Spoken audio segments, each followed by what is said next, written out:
Vətən mənə oğul desə nə dərdim, mamur olub qayasında bitərdim.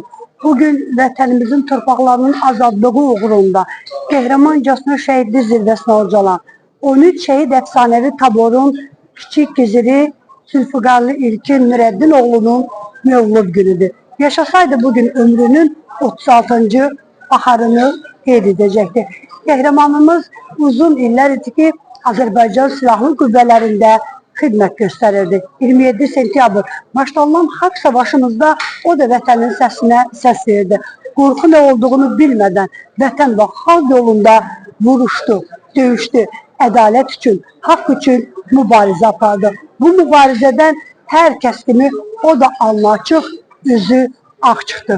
Şəhidlik zirvəsinə ucaldı. Bugün hər birimiz onun bax burada müqəddəs ruhu qarşısında böyük hörmət və ehtiramla baş əyərək deyirik ki, vətən sənin ürəyindən başladı.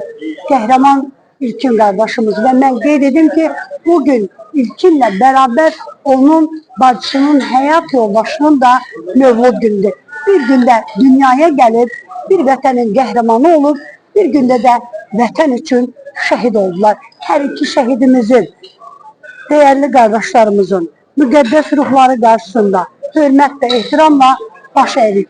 Mövludunuz mübarək olsun.